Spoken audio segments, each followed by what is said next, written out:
Thank you for tuning in to the Austin All Day Podcast. I'm your host, Jason Powers, and here with us today is Chef Micheal Wards of the Austin Artisan. Before we begin this episode, I can finally say you can go watch the podcast on YouTube. The first video features the Hunt brothers from Via 313, and it is available right now, so go check it out. Of course, follow us on Instagram, support the podcast on Patreon, sit back, grab a drink, and check it out.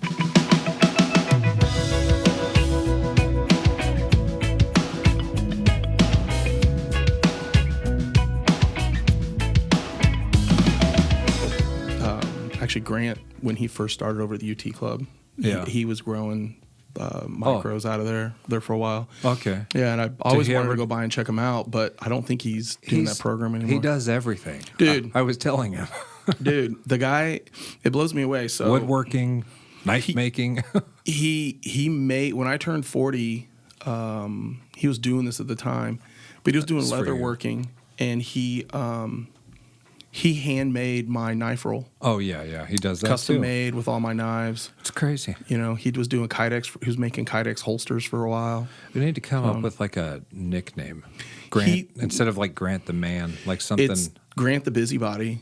The cat just can't sit still. Yeah. But that's what I love about him. And it's all, he's talented at everything. His knife roll looks good. Yeah.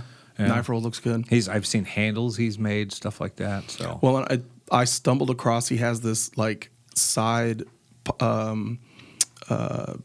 Instagram feed that's just his renovations of his house. So he completely gutted his kitchen and rebuilt it, like resurfaced the stairs.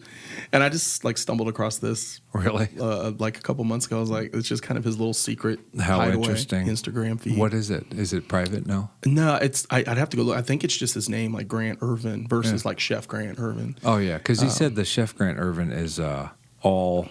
It's all his food. Yeah, for the club. For the club, yeah. I like what he's doing there. But Chef Micheal Wards. That's me. That is you. From the Austin Artisan. Yeah. So this is your own? It is my own. Your own company? Yeah. I'm the executive chef and owner, yeah. Okay. Tell me a little bit about it. Yeah. So we can dive into how I got there, but it's basically a luxury personal chef services company. We have two pieces of what we do typically. The first side of it, which is more of our flagship service, is our dinner parties. Okay. So we're the guys you call when you want to have a couple chefs in your kitchen and do kind of a really high end multi-course meal. Very much what we do that's different is kind of really taking an interactive and kind of immersive approach with it. So, anyone here in Austin, you can throw a rock in any direction and hit a chef that can cook a good meal, right? That's just the great thing about this town. So when I started this company, I thought, how can I commit to my clients to do something more than just, I can make you the best steak today. So it was just, and for me, food is more about memories and the emotion and the experience around it versus just, the technicality of the food. Sure. So that kind of was what spawned this piece of it. So yeah, that we do a lot of real high-end dinner parties with wine pairings and, so kind of like that from the food standpoint is really trying to bring in like that fine dining, chef's table experience. Yeah. But still keeping it kind of casual and, approachable from the front of house side of it. We're in Austin. We can only take ourselves so seriously. Oh, it's true. So yeah. So the interactive side, do you actually have your clients help you? We have a couple times. Okay. Is that something you ask them to do if they want to, or they ask you? So typically it's more. There have been a couple times where we've had clients that say, "Hey, we want it to be kind of an interactive, air quotes, cooking class." And so we'll have a component of it where maybe we'll set up a couple stations and have them make their own. Right. No. Like we'll have them make the hors d'oeuvres and figure out one cookery component to each hors d'oeuvre that they can do, and then build it and show them how to, everything from concept to construction, how that hors d'oeuvre comes together. Oh, that's cool. That's probably pretty fun ones. Yeah, I mean, I would say those are one-offs. Yeah. Typically, You're cooking for people. yeah, typically it's one of those things where, we've all had that just friends over for dinner, and you always end up, you have a great house with comfortable couches and everyone's standing around in the kitchen, right? Right. So it's like that always typically, that's kind of how things organically happen. So why not throw a chef in the middle of that, and while you're chatting with your buddies, catching up on the week, you can watch, a chef kind of bring the final touches of your meal definitely together. fun. Yeah. I mean, what is the other aspect of it? So the other aspect of it is really kind of a very highly customized weekly meal service. Okay. So we're geared towards health or all areas? So definitely geared towards health from the standpoint of customizing meals for folks that maybe have some minor restrictions. Sure. Really, our perfect client is the mom and the dad that are both maybe working or super busy, have kids, and want that time back at the dinner table and don't want to have to spend. Does that involve you guys there? Sorry to interrupt. On a nightly basis, or do you actually kind of prepare a little kit and you say, "Hey, all you do is 400 on the oven, throw this exactly. in"? Okay. Yeah, exactly. We do everything out of our kitchen, and so we'll deliver the meals to them on a weekly basis, and everything's customized to what. Very nice. What the kids are going to eat, what mom and dad want the kids to eat, and then they'll just to pop things in the oven, and 8 to 10 minutes, 12 minutes, they've got a fresh chef prepared meal, and then they get that time back to spend with their kids and their family, and whatever else they want to do, which doesn't involve slaving in the kitchen and washing dishes. Yeah, that's great and very beneficial these days. I'm assuming that the guys who use that service a lot of times for parties might have you guys come over for the actual. Sure. There's a lot of cross pollination there for sure, because it's always the demographic of the client typically there's a lot of synergy there. So yeah, we see some cross pollination, absolutely. So how far out do you guys go, and how many people are with you? So right now, my culinary team is, I have 2 full-time chefs that work with me. We're actually in the process of trying to bring in like a prep cook, which typically is kind of a culinary student, Okay. Some sort of part-time person. I'm very much into kind of mentoring and kind of building and teaching, up-and-comers. Sure. So there's always that position that's open for us. And then it's myself, and then I have an assistant that kind of helps me manage a lot of the admin stuff. So it's a small team, but, we also I have probably 2 or 3 chefs, a few that have been on here that will kind of act as hired guns and Sure. do on-site stuff for us. Very nice. For times when we need those things, yeah. And I know I asked 2 things, but how Austin, of course, but do you guys go out as far as Georgetown or Driftwood or surrounding areas? So, good question. So we've gone as far as the Woodlands. We have a client out there that hosts an event every year. It's a lot of fun. It's a good hike, right? It's a good hike, but it's worth it. She's a hoot, man. We'll do like a 9-course wine pairing for about 25 people, literally in her backyard outdoor dining area. I'm sure it's beautiful too. It's gorgeous. And then, Labor Day weekend, we did a birthday party for a client up in Dallas. So, okay. The motto around our kitchen is "Have knives, we'll travel." So, okay, yeah. We're pretty good at, and since we do most of the final cookery on site, it's, we're pretty mobile from that regard. Sure. We're not like a typical caterer where everything's hot when it leaves the kitchen and, the clock starts, right? Right. Now, I am curious, when you have the clients where you're going to go cook for a party or whatnot, you're using their kitchen. Mm-hmm. So what is it? What's it been like just stepping into from a commercial kitchen standpoint where everything's your Vulcan oven, Sure. and then you're with the KitchenAid. KitchenAid's good, but yeah. Well, I would say that 2 things. So there's a lesson I learned very early on in my career. We took on a project to do an event for a client, and when up to this point, we didn't do any type of walkthroughs prior to the event. Oh, okay. And so we showed up, and the kitchen was probably about as big as this table. Oh, good Lord. I was What quite do we got frankly here? Like 3 by 6 or something like probably. I mean, I quite frankly, it was, I guess the galley kitchen is maybe what the style. It was one of those where if you stood at the sink, you could reach and grab the refrigerator to your right and touch the end of the countertop to your left. So there was another chef and I, and we quite literally were cooking back to back for about eight guests. But most of the time, a lot of our clients are in the Lakeway, Westlake, Tarrytown area. So we're pretty nice, spacious homes. Yeah. But do you still do the walkthrough? So we do now. So the lesson learned there was always do a walkthrough. And, a lot of our clients, I would say 60% of the folks that we cook for are actually groups in from out of town. So they're getting an Airbnb. Oh, yeah. So we can have them send us a link, and we can,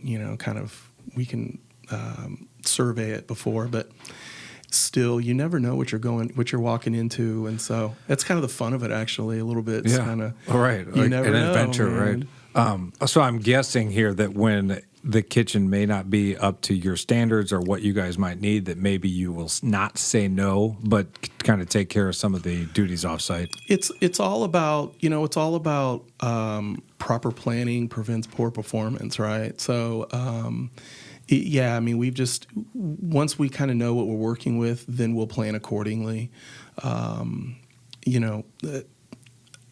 a sous vide and an immersion circulator can solve most problems. Sure. Yeah.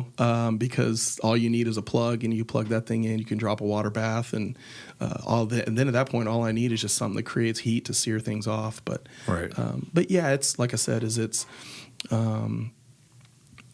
it has certainly helped me fine tune my cooking skills and my kind of adapting and overcoming the circumstances that are put in front of you. So, well, it sounds like a fun thing to be doing. When did you guys establish yourselves? So we're going on 7 years now. I guess I left. So. Yeah, I'm curious beforehand. What led to the Austin Artisan? Yeah, so the impetus to all this. So I am a career changer. I have a marketing degree, went to school, had these grand ideas of being a hotshot sales guy, and then eventually moving into being the CEO of some Fortune 100 company. Like that was the career path I'd built for myself in my mind. Sure. Spent 10 years in corporate America, and just kind of became a victim of the corporate grind. And so after... are you talking about hours or just kind of like the whole mindset? Just all of the cliche things that you think about folks deal with working in corporate America, the bureaucracy, the stagnation. I was a good sales guy, and was having a hard time really finding any way to climb that ladder. You got to know the right people. Yeah, because I was a great sales guy, so no one wanted to give me a sales manager job, because then they'd have to find someone else to backfill me. So yeah, I just basically woke up one day and just said, I'm sick and tired of being sick and tired. And so, there is a big life thing there I should probably bring up. So, about 2 years before I started seeking out being a chef, or 3 years rather, I was diagnosed with Hodgkin's lymphoma. Oh. And so I essentially took about 9 months off, leave of absence from my corporate job. And during that time, you do a lot of soul searching and kind of, is this really right for me? And I think that's when it kind of all came clear that, I've been working for 9 years on kind of this corporate sales position. And is this really kind of the path I want to take? And, long story short is just after some soul searching and kind of figuring out what really made sense, I just decided to kind of scrap that idea and start something new. Was it then, when you were kind of home, that you thought, did you start cooking then and say, hey, this is maybe something? Well, it's funny because, again, I would say that if you take the typical storyline or backstory of most chefs, and then crumple it up and throw it away. That's really kind of my trajectory. I didn't grow up with a grandma that cooked, and that's where I got my grandmother was a business owner and was starting businesses at 70 and 75 years old. So, Wow. We used to joke that she could burn salad. So, I didn't have that culinary influence. Where I kind of learned my chops was growing up. I was the oldest of 4 kids, and part of my chores was to come home after school and kind of get dinner going because both of my parents worked, and that was the only way we could make it work. Was I'd come home, get dinner going. Mom and Dad would show up. They'll kind of take over. What did dinner look like? It was a whole lot. It was a whole lot of no staples you can recall. Oh, I mean, it was. I tell you, my dad taught me his version of goulash. Well, he called it goulash, but it was basically like, ground beef and some noodles and tomato sauce. Yeah, that was what it was, and I loved it. I ate the crap out of it. So. But that's still my mom's go-to. Yeah. So it was a lot of basics like that. The kind of your. I grew. I was living in Kansas and in North Texas, and so it was kind of Midwestern, home style food. Sure. But it wasn't until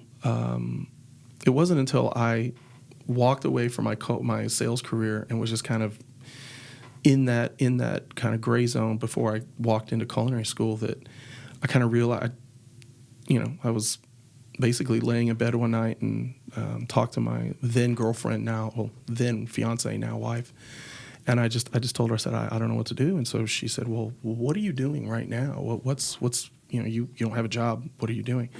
I said, well, I'm gardening and I'm cooking. She said, well, okay, so do you want to go be a landscaper? And I said, well, no, because I don't want to go dig ditches for a living. And she said, well, then why are you gardening? She said, well, because I want to create something that I can then turn around and cook. And she said, well, let's look at being a chef. And so, we marched down to Culinary School. Which school? Here in Austin, Le Cordon Bleu. Okay. Yeah. All right. Yeah. Unfortunately, it's gone. Yeah. I think they... it's just a bad business model. Great idea, bad business model. No, they had a good school. I mean, and it was people getting an education, I think Chef Grant actually touched on that we don't get. Did he touch on that? We don't get to pick from culinary students as much anymore. You get Escoffier. Yep. And I mean the CIA in San Antonio, but yeah, you don't see a lot of those guys up here. I mean, as I told you, I try. So I have one of my old chef instructors at Le Cordon Bleu, Chef David Wagner. Shout out to Wags. He is now a chef instructor at ACC and is always kind of a scout for me. So if he sees any really up-and-coming students, he lets me know because he knows I'm always looking That's good. to kind of bring some guys in. You got boots on the ground there? Absolutely. Yeah. And so, but the challenge is you're right, they're just not cranking out as many. Although I would argue that I think that that's kind of a good thing right now because the market is kind of tight when it comes to. There's a lot of jobs and not a lot of good cooks in this town. There's it's kind of tough. Yeah, and there's a lot of funds been taken out of people trying to cook around here because people are floating around, and so you must not really be affected by that much with the Austin Artisan, or are you? Well, so the short answer to that is no, because unfortunately for me, I feel like I've built a culture in my company that people stick around. Sure. And so I don't have that turnstile that a lot of your typical culinary outlets experience. I mean, first of all, I'm a small organization. I don't have 15, 20 chefs and cooks underneath me. But also I've always pursued this from a team building standpoint and really kind of my team probably gets tired of listening to me talk about leadership and what that looks like and what it means to me. I mean, I talk about that more than cooking and recipes, far, head and shoulders above it, I'd say. So to me is that everyone I've ever had come work for me at least sticks around for a year and a half. And I make it a point to have, periodical reviews with them to sit down and we kind of formulate plans on their development. And I genuinely try to pour into my team. And I tell everyone that comes work for me that, look, I don't expect you to be here forever. In fact, I know one day I want you to fly and get out of the nest. But while you're here, I want to do my best to really build you up and make you I like that approach. The best version. I don't think you always hear that going in. It may be like known, but to just address it flat out that, chefs don't stick around somewhere forever. Yeah. Typically. In the culinary world and in all, I mean, I can only speak from my own frame of reference, but, in Austin, I would say if you're considered a vet if you're somewhere past 6 months, right? What keeps running through my head isn't it when it's 1 year for dog years, isn't it 7 years? So what is a cook's 1 year? Is that like a 3-year stretch? Oh, yeah, that's a good one. 4 or 5. I don't know. Yeah, you're probably there. Certainly is an algorithm equal out there to dog years? I would say so. Absolutely, could be right. You're there for 2 years. It's like you've been there for 14. Absolutely. I think about the chefs that have come in and worked for me and the impact that they've had on my business. And again, is I'm a small shop, so there's nowhere to hide. And everyone, leaves their mark, good, bad, or indifferent. And so every chef, every chef, cook, person that's ever, come and worked for me for any period of time has left a mark. And I would say that the impact that they have has a lot of gravity in my organization. And so if you kind of think of that calculation of 1 to 7 years, absolutely. You come and work a year for me, it's like the impact you have on my business is like working on the line at a restaurant for 5 years probably. I bet that plays in your head, when you're hiring someone new, that you're going to impact my business in the long run. So you're probably trying to be pretty wise about how you're hiring people. Absolutely. Now, I'm curious, have you had anybody who's worked for you that has gone off to maybe be inspired by maybe being mentored or maybe they just kind of worked with you and went off to start something cool of Absolutely. Their own? I think of there was a chef. She was actually a culinary student that Chef Wagner turned me on to, Hannah. Nice. She came on board 3 or 4 years ago, was working with us for probably about a year. And then she was working with us while she was going to school. When she finished, she said, "You know what, Chef, this is my time. My time is to move on." And since then, she now works out in Lago Vista, has her own she has a pretty cool gig on. She's got a little Airbnb that she manages, and she offers her personal chef services through it. Nice. Has partnered with a bakery out there, and very cool. She's never turned around and said, "Hey, it's because of you." But I look at what she's doing, and I know that we've many times had a lot of conversations around just business strategy, and because 80% of what I do in a day has nothing to do with food, right? Right. And so me being able to turn around and share that with a lot of the folks that come and work for me too. And I think I'll tell you that, my process is when I hire someone, within the first 90 days, we sit down, we have a review, which is really more of just it's not this is what you're doing wrong. It's tell me about your goals. Where do you want to be? It's a professional approach. Exactly. And all of them always, I hear all the time, I want to go out and do my own thing. And I think I kind of surprise some of them, because when I hear that, my eyes light up. I sit up in my chair, I lean in, and I'm like, and I tell them, that's awesome. How can I help you do that? And I'm sure many of them, if they walk into a restaurant, they say that.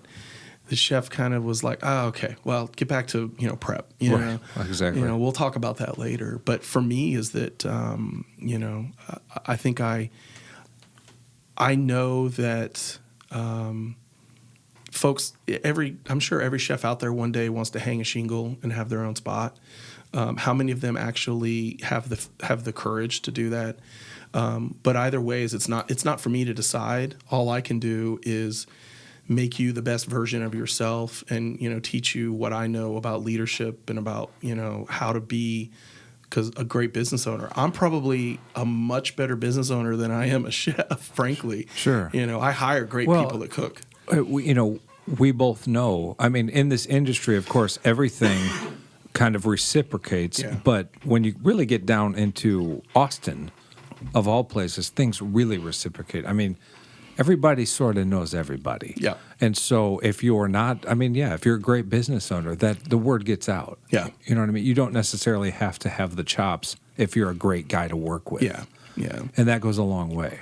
Well, and just again to think about Small world, small right? world, yeah. And I think about what Chef Grant was saying when he was on here is, he talks about how his kitchen is very much of like it's a democracy up to a point, right?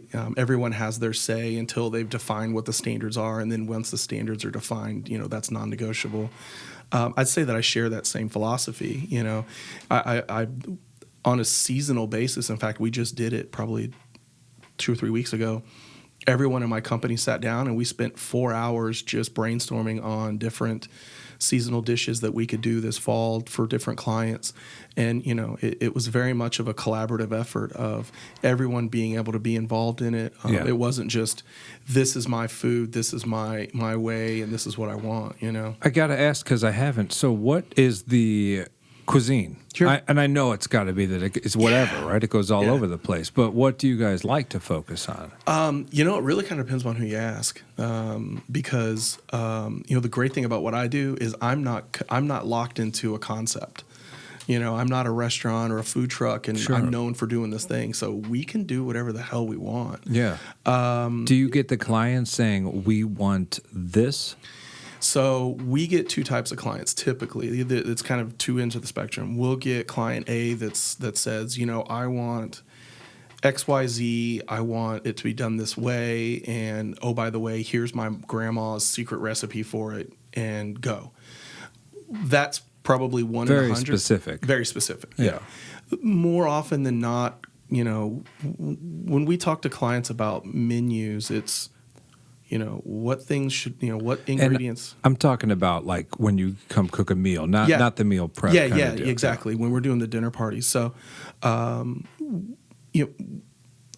part of our value proposition is that we do custom menus strictly. I don't have really any type of standard seasonal menu like a caterer or some folks would.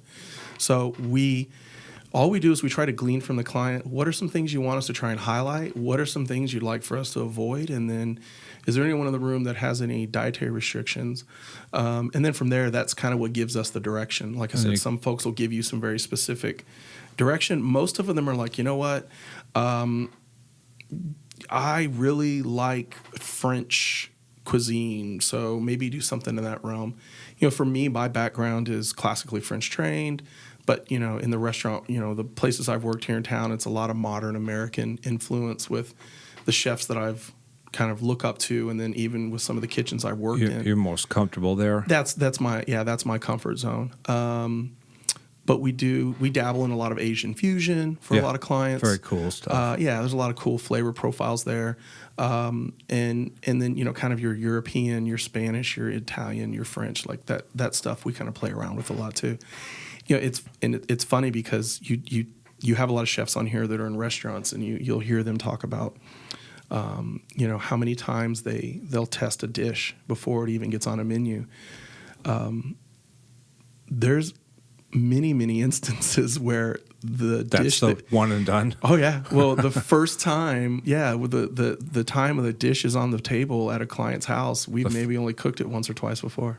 So do you guys record these recipes, like in that instance? No, we don't write stuff down because I think and again because we're kind of driving by Braille, right? We know the chefs that work for me. We've all been cooking for quite a while, so we understand the concepts and the technique, and so it's really about just following. As long as you stay within the goalposts of that. We kind of have a concept of what the end result's supposed to be, and so we just cook to that, and then you season to that. I think it's a lot more fun that way. Yeah, definitely. And again, and I think again too is that we're not beholden to the same expectations that your country clubs and your restaurants and your food trucks are, in the sense of People are going to always go back and order the same thing every time. For us is that it's folks hire us maybe 2 or 3 times a year, and every time we're cooking them a different menu. So we're not really we're not handcuffed by this concept of continuity and being consistent, right? Yeah. As long as we get to that end result, the end result's going to change every time. And I got to assume that now that you do this, and this is your pride and joy, Yeah. if I were to confine you into a commercial kitchen in a restaurant with Italian cuisine or what you name it, Yeah. that you might start to go a little crazy. Cooking the same thing. Yeah, I mean, before I went out on my own, I worked in Second Bar and Kitchen. I worked in the Driscoll. I worked for a couple of high-end caterers here in town. And one of the reasons that I'm decided to do this, to take this kind of customized menu approach, is because I don't want to cook the same thing every day. Yeah. I like the fact that, I always tell folks when I talk to chefs who kind of, when they pique their interest and want to know about why I do this versus taking the traditional route of being a restaurant chef, as I said, because when I get up every day, I know exactly who I'm cooking for. I know what I'm cooking. Is and it I know, one client a day? Well, I'm just saying in general, right? Yeah. But we can do 2 or 3 parties at a time. But you know who it is. Yeah, you know exactly. What We you're know gonna who make. it is. We know what it is, and we know when we need to have it done, right? Versus a restaurant is you walk in, you set up your station, Hit or miss. you brace for it, and you wait for that ticket machine to go off, and then it's just war, right? Yes. So there's a lot of guys that kind of that thrive in that anxiety and Sure. that adrenaline, and I don't like surprises. So I want to be able to know exactly what my day is going to look like as soon as my feet hit the floor. Now so your girlfriend at the time, now wife, tells you to become a chef, and I'm going back because now that I know a little bit about more how you got grounded. Did you go into a restaurant, or did you go straight to culinary school and then? I know you spoke the Driscoll, and it's a David Bull. Like, where did you go straight from culinary school? So, Was it straight to culinary school? It was straight to culinary school, Okay. although I'm friends with Josh Watkins, who's a former executive chef of the Carillon. He's been around for a while. He worked for Bull at the Driscoll. The Carolina, they've gone through a few different guys. Chef Watkins was there. He opened the Carillon and was there for quite a while. He's since, I think, now working out at Samsung, living the high life on a cush job, an executive corporate chef job. But Well, he made it. yeah, exactly. But I remember distinctly because it was the day after I decided to do this.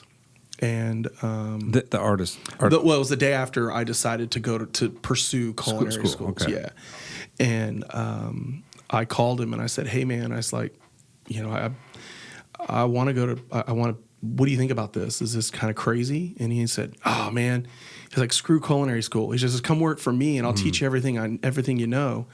Well, looking back on it, I'm glad I didn't listen to him because I think culinary school is great, especially for someone like me who, if I could do it all over again, I would definitely go to culinary school right out of high school. But then what I would do is if I owned anything, I would sell it. And I would go to Europe, and I would just backpack through Europe and just cook my way through Europe or Asia or wherever it may be. When you're young, you don't have any expenses, you don't have any responsibilities. It's a good time, right? Yeah, the scenario I was in my mid-30s. I had a fiance. We had a wedding date coming down the pipe. Yeah, it's a lot. Kids? No kids yet, fortunately. That makes a big difference. It did. And I was blessed because my wife had an entrepreneurial spirit. She had her own wellness center, and so I think she was the one that kind of pushed me over the edge to take that leap of faith. She's like, "You can do it." It's and at the end of the day, as I looked at it, I said, worst case scenario, this cooking thing doesn't work out. I've got a marketing degree. I can go back and into the sales world if I need to. I'm glad that you said, you're happy with your choice to go to Love it. culinary school Yeah. because a lot of guys, and it's come up on here, the silly subject that people will go thinking they're going to become, the next rock star. But cooking is a trade. And even if marketing didn't work out, you still have the education of cooking under your belt. Yeah. And it can be very valuable for some people. And there's two ways to approach it. His way, come work for me. You're going to learn, and then you don't have a debt hanging over your head. But there are definitely two types of people who learn. You could hate your chef, but you're stuck with them. Yeah. Well, and like I said, I work with a lot of culinary students, and so I've sat across the table from many of them and had these heart-to-heart conversations, and I've said, if I were to do it over again, I would still go to culinary school, and here's why. Because you come out of culinary, you just have to. Culinary school isn't a bad thing. It's just you have to retool your perspective and your expectations and understand where the value is in culinary school. Culinary school, you just need to know that you come out knowing enough to be dangerous, but you're gonna learn in, say, 9 months of culinary school what's going to take you probably 2 years in a kitchen to learn. Prime example, when I was in culinary school, I went to go work for Bull in his kitchen. Was that as a stage or part of your extern internship? I staged in the beginning just to get the job, but I was... Is this at the Domain or downtown? This was downtown. This was actually before the Domain? 3 months after they opened at the bottom of the Austonian. Yeah. Right. Well, this was while the Congress was still open. Okay. And to give you an example, if you're coming off the streets completely green and you go into a restaurant kitchen, and you have no idea what you're doing, which is where I was, you're not even going to be able to get on the line. I spent the first 3 weeks in the second bar and kitchen working in the dish pit. Okay, dish pit. Just to earn the shift to work the fry shift. Absolutely. And so, or you might be, on a garmager or something. Garmager was a promotion from the fryer to me. Okay. Yeah. I think a lot of folks, garmager in most kitchens is the most grueling station. Yeah. It's typically the most dishes, and you have the least amount of help because garmager is typically separated from the hotline. Right. And so the hotline, you may have 2 or 3 guys on the hotline, saute, grill, what have you, and they can back each other up. Yes, yeah. You're typically alone on an island in the garmager. I would think that's why you would go from dish to there to see if you have the widths. That's exactly it. In that instant. Well, the reason I got on the fryer is because my Studi was literally 3 feet from me. So if I ever got submarined, he was right there to bail me out. That's good, Yeah. Like the camaraderie. Yeah, absolutely. You need that. Absolutely. So it was kitchens can be some rough environments. It's a pirate ship, man. Yeah, especially when you're trying to work your way up there. It is a pirate ship. It is, right? Which comes with all the trappings, right? Good and bad. Oh, yeah. There's a filthy language, inappropriate talk.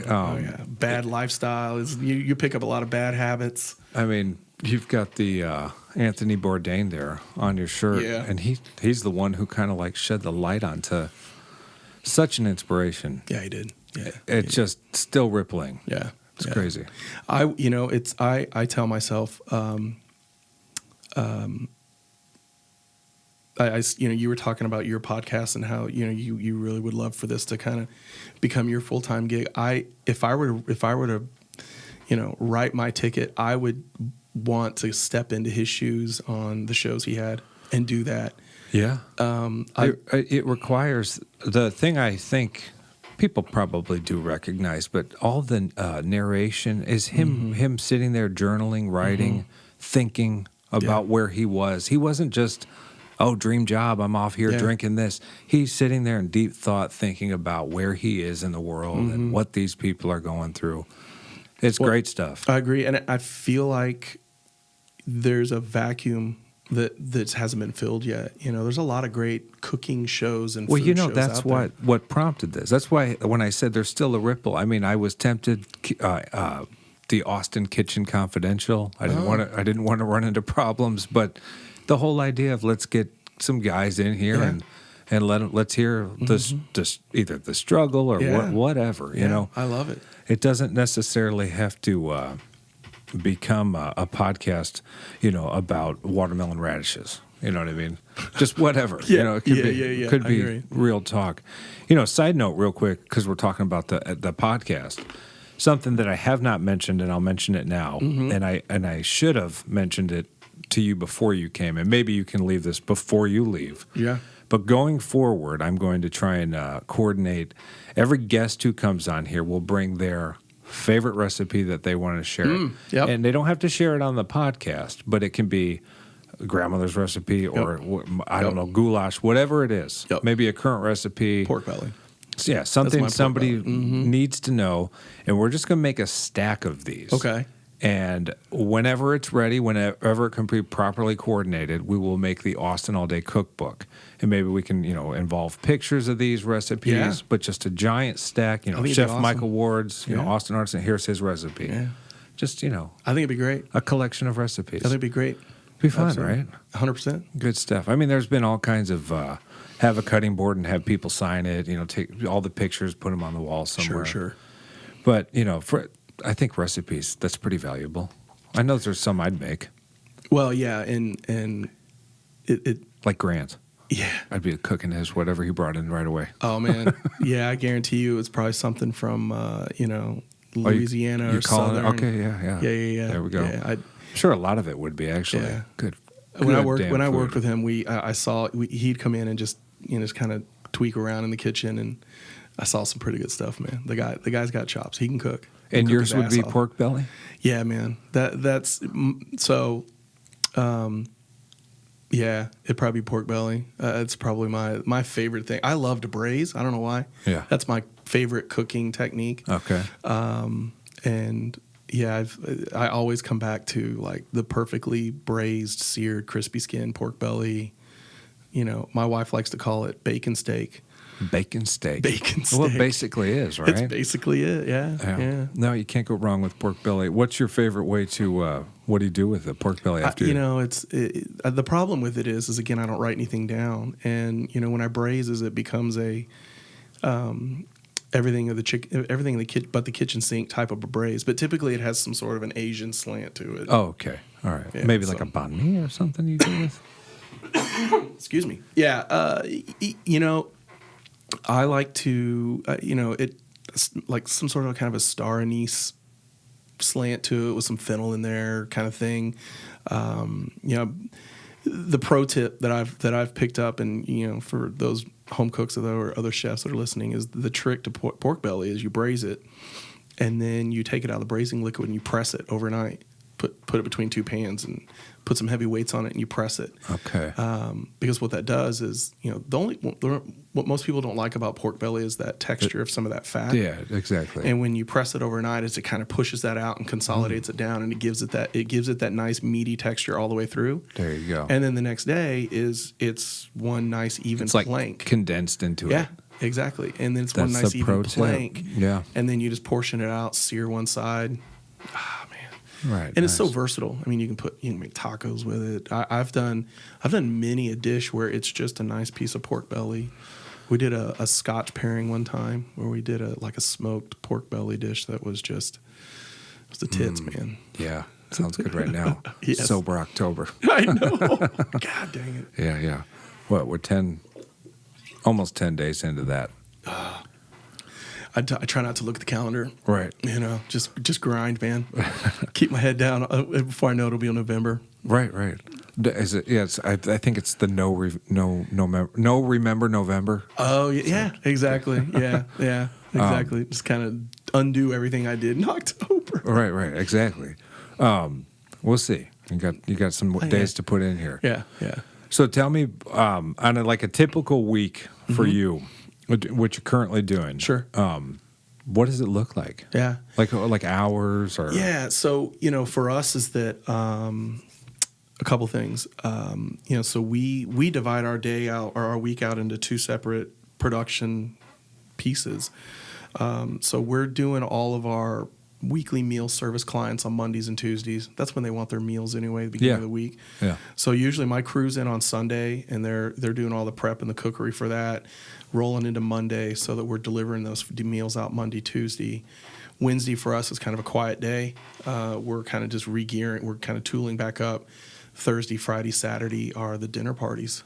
Okay. So, it's a 7-day a week, hustle. Now, and one of the things I like about what we do is I've built an organization where I don't have a lot of the trappings of the restaurant world. We're for all intents and purposes, unless we're working a party and my guys are, have 9 to 5s.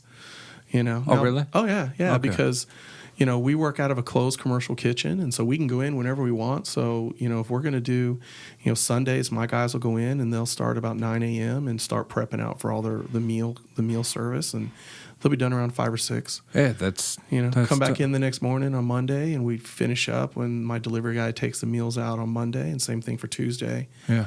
Thursday they come in around 9 a.m. prepping again for parties Friday, Saturday. Cool.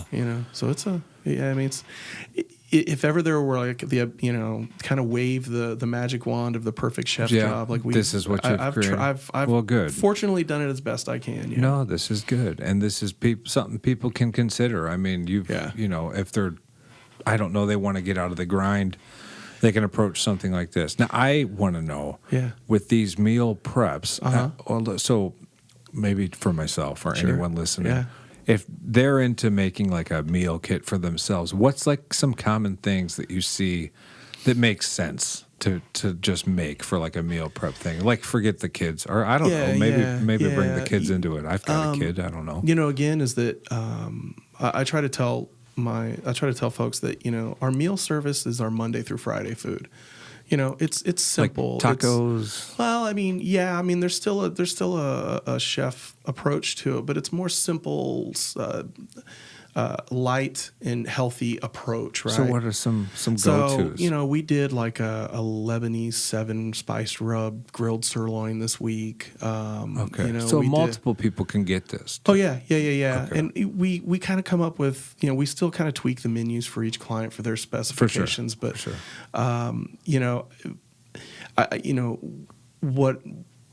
What we like to do and what I like to tell folks for just if you're going to do it at home or whatever is the best way to do it is just find, say a couple pieces of chicken, grill them up, sear them up, whatever it may be, and then just come up with just a nice, easy sauce to go over it because that, a good char on a chicken breast and a good sauce will take you a long way during the week, when you're just trying to get through it, Oh, yes, it will. We try not to, the thing with us is that we try not to overcomplicate the meals in our meal service. Try not to chef them up too much because again simplicity goes a long way. Exactly. I tell I have to remind my chefs sometimes, hey guys, look, we get to flex our culinary muscles on the weekends that's when we want the more rich, decadent, foods. It's a lot of fresh, seasonal vegetables and local ingredients that we try to just highlight and not over adulterate them too much. So have any of your clients come to you with any, I guess, for lack of a better way to say it, like a testimonial or something that it's really changed? Because that could be very, very helpful. I think most of the reviews and the testimonials we get from people really, really stem around, this idea of the experience that we gave them from just a standpoint of the time that they got to spend doing other things they like. Spending time with the family. Everything is so busy these days. So, being able to, and that to me is what's really important. I have a daughter. I make it a point. My family gets a meal service because we're busy. And so I make it a point that I want that convenience as well so that when my family comes home, we can sit around the table, we can have that moment, and it doesn't have to be bogged down with, cooking and cleaning and all the pomp and circumstance that it takes just to do a meal. Yeah. Whether or not I don't know if it's Austin or just everywhere in the world these days, but it seems like with the introduction of, computers and technology in our hands that there is just no time anymore for family and meals unless you're prepping it. And I think it's interesting. There's, who knows? You could go down that rabbit hole on what it is, but I think from it's from just my the family productivity. standpoint, from my family standpoint, there's just so much. There's always something to do, Right. and my wife and I are both self-employed entrepreneurs, and one thing you learn quickly is that there's always something you can do being an entrepreneur, right? There's no off button. Right. You have to say, okay, I'm just comfortable that today is the day, that now's the time I'm shutting the laptop, and anything I don't have done will just have to get done tomorrow. Yeah, exactly. So it's you're right. I mean, there's a lot of noise out there, and it's I think for me and my family is I know it's important for us just to turn the TV off, turn the phones upside down, turn the electronics off, and you guys enjoy. And try and convince my daughter to eat broccoli.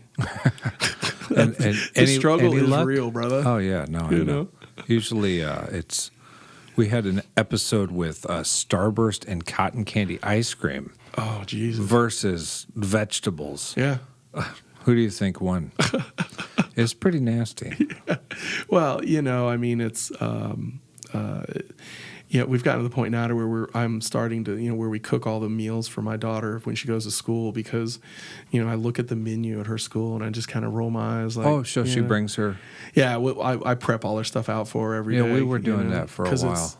It's just pizza and whatever it is. And when, you drop her off for school and you see the Benny Keith truck just backing up, and it's that disheartening. that just everything's going straight from that to the microwave out into their faces. And so, exactly. Well, I'm sure exactly.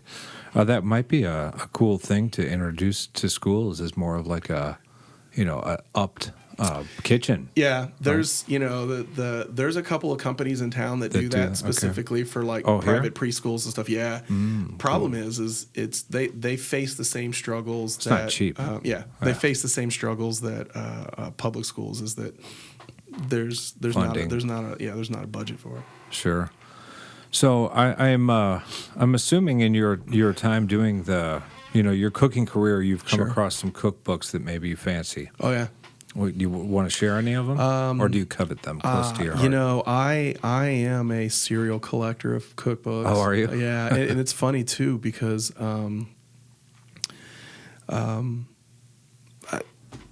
it's kind of like guns. Like I'll pick them up and I'll put it in the thing, and then I just won't ever open it. Like I have the Noma cookbook, and I've thumbed through it about 3 times. Sure. I know some chefs that will read them like textbooks. They'll just literally pick them up and read them. Yeah, you get it. You kind of play. It's nice to have. Yeah. No, that's a thing. But for me is definitely, my so Thomas Keller has always been an inspiration for me. Yeah. He when I discovered him, it severely, the trajectory of my culinary career made a hard right turn. And so I've got all of his books, and those are ones that I go back to and reference often, just from the guy, his fanaticism around technique and finesse is unrivaled. And so I love those books.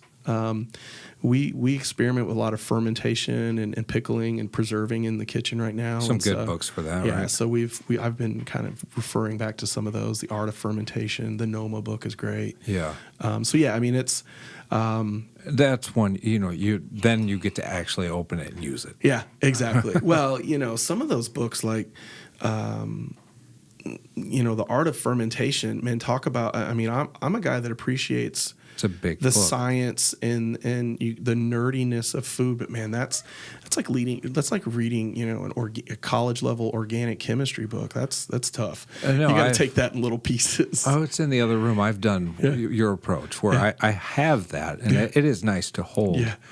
And the pages smell pretty good. Yeah. But that's as far as we've gone with that. And then you get to those big multi-syllable words. I'm like, okay. Yeah, no.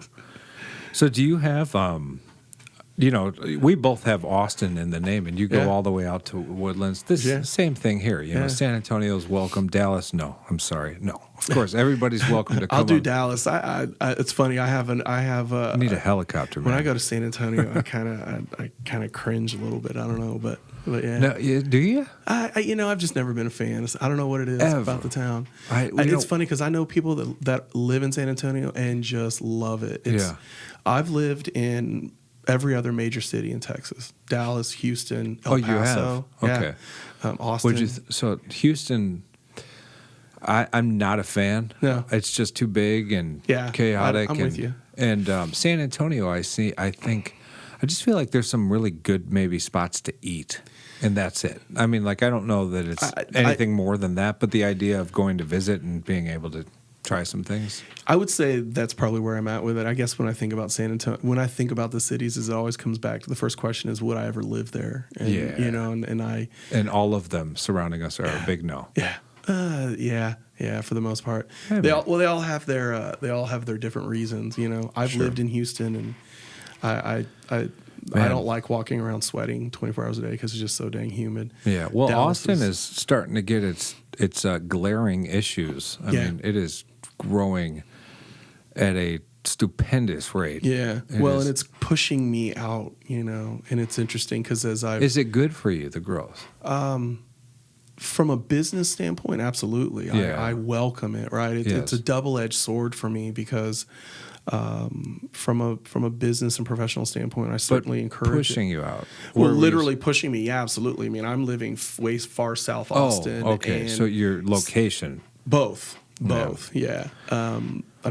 But still, every day I find myself yearning for a quiet cabin out in the middle of nowhere with no one within 50 miles of me, right? You're not alone. So you're not alone. When I get out that's there, not good for business. That is not good for business. But that's crossed my mind more often than it should. Yeah. Which makes me wonder sometimes. I got to ask because I'm a knife guy. Yeah. Do you have a go-to knife that you've discovered? Yeah, I'm a Shun guy. You're a Shun guy. Yeah, I'm a Shun guy. Classic.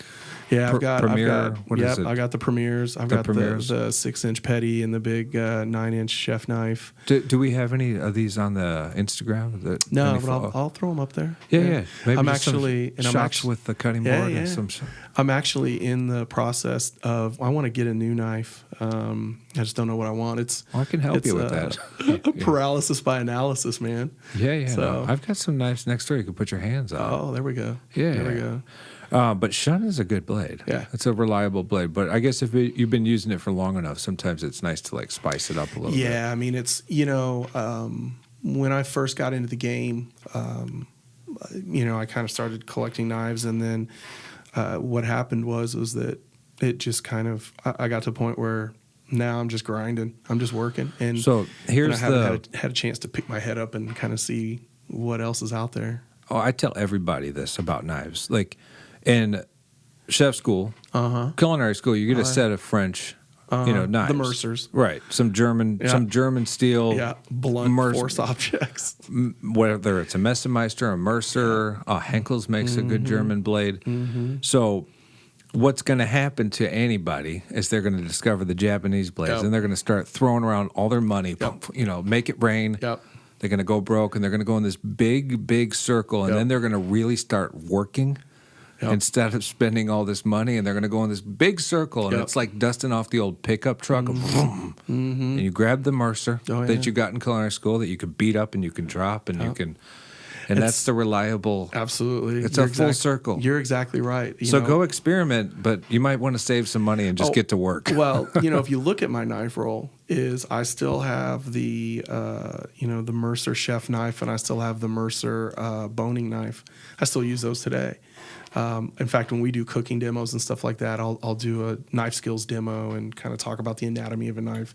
And I always tell folks, the great thing about German knives is they're kind of the Swiss Army knife of knives. They can do everything, right? Sure. Versus the Japanese, they've got 17 different knives, and each one of them does one specific task. And so, I will say as a disclaimer, even though I promote people to pick up, I'm still I'll go for Japanese. I'm a knife. People get addicted to things. Oh, yeah. I love a nice thin Japanese Yep. blade and just plow through some onions like a little laser.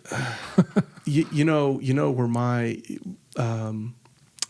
I would say that I'm a weekend warrior when it comes to knives, but I have a pretty sick fascination with spoons.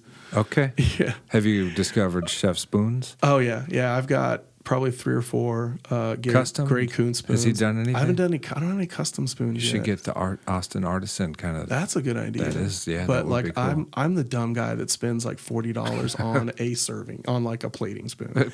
You know, I've got it's a limited edition gunmetal. Right. You know, I want to get the limited edition brass. But it's the same. It all comes back to it's just something. It's nice, right? Yeah, exactly. Spoons and tweezers, I think, are kind of my fascination right now. Man, Mercer had come out with some rose gold and matte black tweezers. Have you seen those? I have. Okay. I have. I love the rose gold. I have. Can't get over that. I have a pair of the JB Prince, the oil slick, kind of the rainbow color, and then I have a pair of gunmetal ones that I like. So, are you? Where do you frequent for these tools? Websites or Google. Google. For the most part, so anywhere. JB Prince is where I've typically done stuff. Okay. With me though is my role in the company has really kind of shifted in the last couple of years where I don't cook so much anymore. Yeah. And so I always like to say, hey, that's a nice place to be. Yeah. So I think that and it was just the other day that I was kind of whacking around in the kitchen with the guys. And or thought with the about team, a new I should knife. say, Is that where that came from? What's that? You were like, I need a new knife. Yeah, that's where that came from. Yeah. I was like, I need a new badass knife, just a new toy. Yeah, yes. That's exactly right. I have a lot of expensive hobbies, so it's kind of deciding where I want to spend my money. The thing about it being like whether it's a tweezer or a spoon or like a new toy, like a knife, it can draw inspiration. And if it's going to bring you in the kitchen and make a new dish that day, for then sure. the hell. It's enjoyment. It's your job, it's your trade. Yeah. Tools of our trade. I do have some knives I can turn you on to. Let's do. Yeah, let's go play with them. Yeah. So I don't know, anything else that you kind of want to add? You were talking about some stuff on your website. Yeah.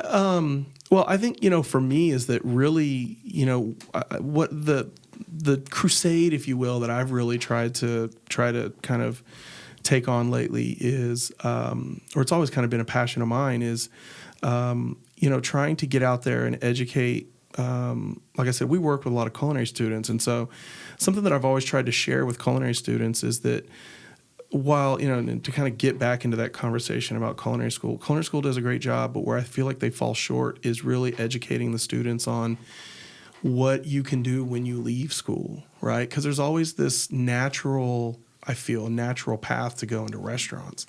And I've worked with ACC and I've worked with chef instructors to talk about what else is out there.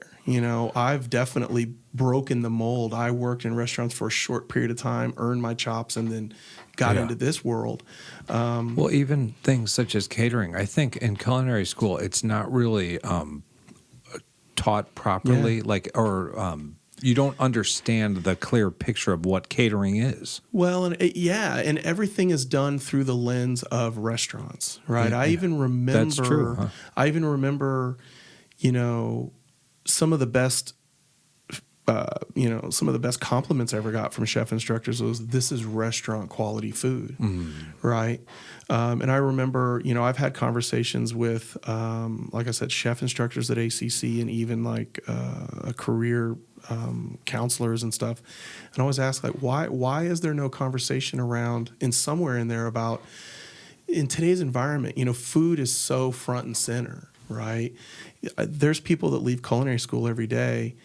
Many of them maybe don't use their they maybe go sell insurance, but there's many of them that will go down the path of food stylists or,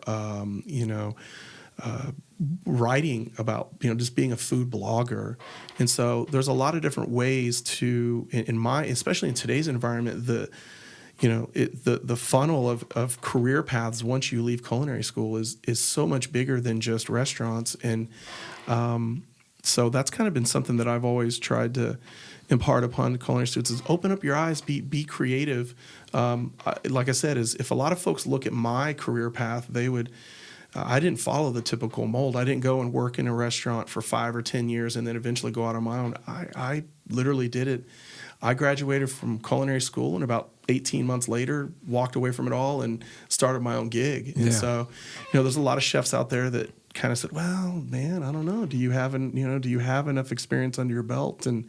But I've always been the guy that just kind of decided to build the plane as I fly it. And so, I've learned so much about cooking working. I in love my your business. approach. So, yeah, I mean, that's always been something that I guess, a message that I've always tried to impart upon, like I said, when I bring in. And the bloggers, I don't know that I've seen that, like with the because that's the blogger I want to read about rather than this great picture and some silly article. Well, the social media influencer that all they do is just pop from restaurant to restaurant and tell you how great Well, we've brought up Yelp, and I don't want to beat a dead horse. I mean, we get what Yelp is, but like, what about the idea of like somebody who actually has experience giving you feedback? Sure. That would be like very nice to see. So like a blogger giving reviews. And if you think about it, like just the evolution of the restaurant critic, right? The food critic, if you will. I mean, I am a food critic now. Like if I go out the door and post about it. I'm just a food snob, so that's what my wife tells me at least. Are you though? Oh yeah. So if we go out, right, you and me, and we're gonna go to, I don't know, because Valentina's is close. Oh yeah. But that's a bad example because it's so good, and we're both going to love it no matter what it looks like. Yeah. I don't know. We're going to go to the Moon Tower. Sure. And we're going to get something from a food truck, and we're going to sit down. Are you going to like pick it apart and kind of like give it a hard time? I won't. I'll do it internally.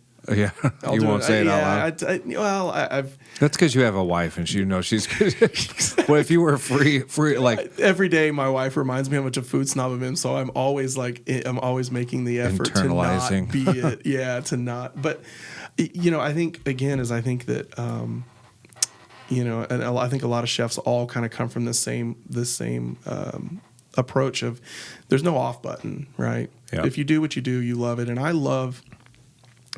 I think for me is that, everyone has their own perspective of food. And for me, food, again, has very much of an experiential component to it. And I mean, the whole part of the whole reason why I even considered cooking in the beginning was because I can think if hatch green chilies, man, if you put, so good, whether they're raw, cooked in a dish, if you wave a hatch green chili in the room while I'm there, it'll immediately take me back to spending the summers with my family in El Paso. Oh, cool. And and so for me, food has so much of a memory component to it. Yeah, I've got a couple foods like that. Yeah, there's something, and we all have it. And so I think for me is that's But there's the downside of that too. Like, if you eat something bad, every time you eat that, you're going to remember, oh man, I remember when I had this and it was just garbage.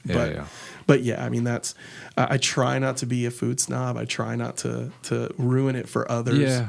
But there's no off switch. That's a good point. Yeah. There's not. But I think that's good too, because on the other side of it is, especially when I go to a restaurant and I have a great meal, I feel like I even appreciate it that much more. Sure. I remember I was up in Dallas at the beginning of the year, and I was at a chef conference. There's about 20 chefs that walk into a restaurant, and we sit down at the table, and everyone in the kitchen knew that they were cooking dinner for 20 chefs. I mean, talk about pressure. Sure. And it was a pre-fee menu, so everyone had the same thing. And when the fish course came out, I looked down the table, and every piece of fish was done just perfectly. And we all at the table know how hard it is to execute that. And so we told the server, we're like, dude, when we were kind of finishing up, we said, can you have the guy that works the fish station come out? And the server's like, yeah. And so he comes out, and we're all like, dude. He's like, was he shaking hell in his yeah, boots? Dude. Good job, man. Definitely. We were like, you fucking murdered it on that fish. That was awesome. Oh, yeah. And so that pendulum swings both ways. So we may be super critical, but on the other side of it too is we know when you slay it, man, tip of the hat to you, brother, because we know how difficult that is. And so, oh yeah, instead of letting them be that unsung, hero that made your night, bring them out there, pat them on the back. Pat them on the back, buy them a beer. Oh, for sure. There's people like although we've got a lot of people in Austin who are just all over the place with their skills, there are definitely some people who can rock in the kitchen here. Yeah. It's there are guys that are just built for it. They're just built for it. I think I realized early on too I was not built for it. Oh, so just what, the hours and the grind, or just remember, take into consideration, I jumped into this industry in my mid-30s. So the physical aspect. The physical, but like immediately too. I know what you're talking about. Oh, the physical aspect. Yeah, man. I mean, even today, like grinding and prepping for just being in the kitchen and just kind of keeping a good pace and prepping. For a 12, 14-hour day, which doesn't happen too often, but we see those days too. That can take it out of me. So I am a little soft. That's where a good knife comes in. Yeah. A nice sharp knife, and then it becomes a meditation until your feet tell you this is not a meditation. Yep. Get off your damn feet. I have the curse of the clipboard chef these days, though. So well, hell. That's what I end up. I'm death by spreadsheets pretty much and lists. It happens. I know Chef Grant knows that. Oh yeah. Oh yeah, absolutely. We talk about that a lot. So, well, the AustinArtisan.com, and you're also at the Austin Artisan? At the Austin Artisan on Instagram, yeah. And Facebook definitely. And all that good stuff. Yeah, Facebook, Instagram, those are the two. I don't have a Pinterest feed yet. Not yet? Not yet. Well, very cool. And yeah, man. Thank you for coming in. Yeah, absolutely. You can come back. Okay, cool. I'll bring bourbon next time when it's not Sober October. We'll make up for it. that's a plan. And you can always bring. From the web. Wow. What was that? We're being listened to by the tech. Oh, right on. I don't know. What was that? I don't know. Was that you or me? Oh, that was my phone. It was Google listening to us. That's crazy. Wow. Oh, the results from the web. I said Sober October. That's bizarre. Is that it? I think so. Yeah. Wow, that's crazy. Oh, I'll put that away. So we have, so you can bring, I was going to say like, a prep cook or anybody. Yeah. Hell, you can bring your wife. It doesn't matter. Oh, yeah. But, she'll sit here the whole time and tell you how much of a food snob I am. Yeah. But I love her to death. So. And hopefully the cameras will be up and going. Yeah, let's do it. That's a thing. I took a class. Yes. I posted it on Facebook that I took a class. Cool. So I'm really interested. One time in my life I considered doing a podcast myself. Yeah. It was the idea was again kind of mentoring in a coaching approach for culinary arts. for chefs if they want to like how to start a business. Right. I tell people this, man. This is as much mine as it is yours. If you've got an idea, come on and do a podcast. All right. Well, maybe we'll come in and do it sometime. I'll talk to him. I feel like I'm 7 years in, so I only know enough to be dangerous. Yeah, but I can tell you what not to do. Yeah, there you go. That's what we're going to call this. What not to do. What not to do. Exactly. The What Not to Do podcast. Like, don't cut your thumb off. Right. Yeah. And don't have I don't know. I'll have to come up with something. So much more to hash out, though. So you're definitely welcome to come back. Let's do it. Anybody listening is starting to recognize that I am trying to keep these down to a more listenable time. Right on. So, but that means these guys can come back in. Yeah, absolutely. So, absolutely. Chef Micheal Wards. Yes, sir. Thank you so much for having me, man. Oh. It was a pleasure. Absolutely. And like I said, next time we'll do it up. We'll imbibe for sure. For sure. All right, brother. Thanks so much for having me. Thank you. Yeah, definitely.